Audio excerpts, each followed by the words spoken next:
101.3 KHJ. Hey, it's another hot one here in the city of Los Angeles today. Los Angeles, where the 2 million cars sold every year blight the skyline with an evil blanket of yellow smog. LA is dying of emphysema from the tyranny of the V8 engine.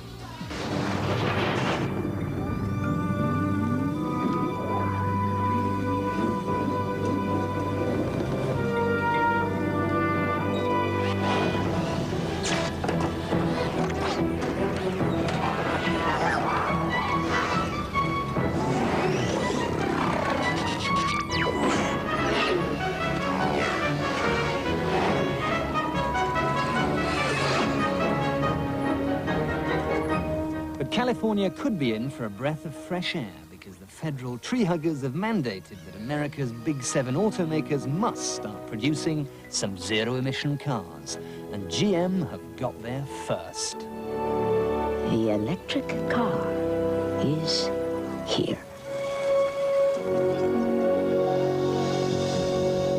And here it is, the General Motors EV1 electric, or as they say in California, the Volkswagen.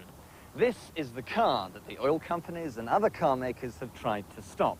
It's cost GM near on $500 million and is state-of-the-art technology. So what we're going to do is we're going to take old Sparky here out into the cut and thrust of LA streets and see just how long those batteries last.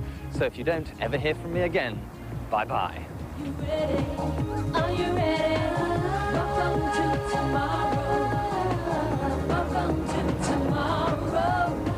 Welcome to tomorrow. Welcome to tomorrow. 26 lead-acid batteries give this aluminium, magnesium and fiberglass hybrid 137 brake horsepower. But one of the great myths about electric cars is that they're silent.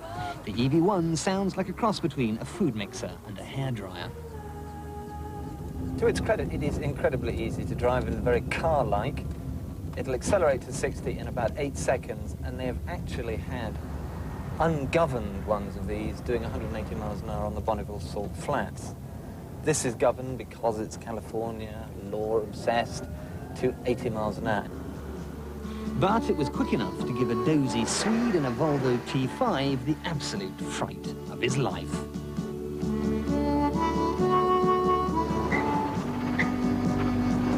Go, baby, go. The first cars are in showrooms now, being leased for a hefty $600 a month. Baywatch stars and Disney executives may think the EV1 is a hoot, but what about Main Street America? Do Californians really care enough about the environment to leave their Cadillacs at home? Maneuvering to the absurd refrain of my reversing bleeper, I decided to find out. I think right now the price might be a little steep, but I think everybody should drive that, especially for just commuting around the city. We get a lot of the smog and everything, and seeing driving one of these, it would help a lot here in California. Could you see yourself drawing up outside the doors of the Viper rooms in this? Yeah. I imagine myself, I'm driving this car.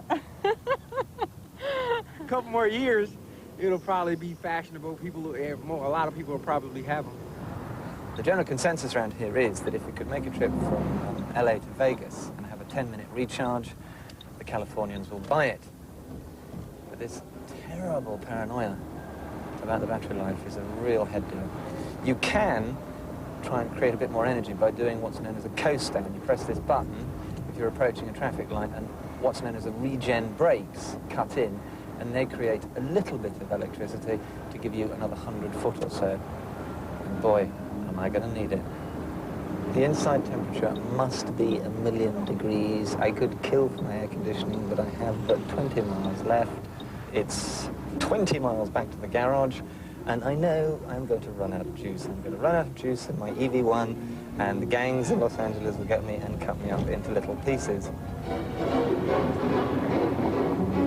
The dream had turned into a nightmare. By giving it some beans, I'd made the battery display plummet like the floor indicator in a lift. Nursing it through the mean streets of downtown LA, I stroked that accelerator pedal like it was made of glass. For those anally retentive enough to want to know, the EV1 weighs 3,000 pounds. Most of that is battery. It has the aerodynamics of a fighter jet with the landing gear down, literally. And its practical range, even though GM is saying it's 90, is actually about 40 to 50 miles, depending how you drive.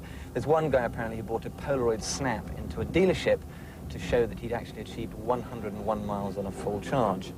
I'm not so lucky. Please don't run out, please.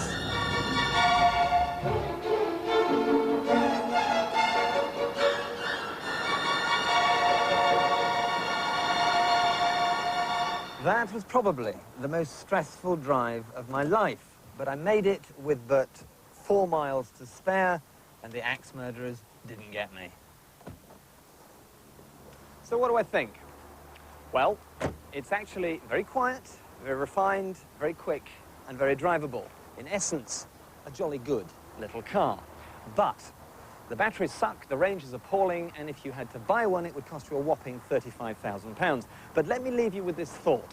10 years ago, mobile phones were the size of suitcases and cost £2,000. Today, they're the size of calculators, and they're giving them away. Make no mistake, the days of the internal combustion engine are definitely numbered.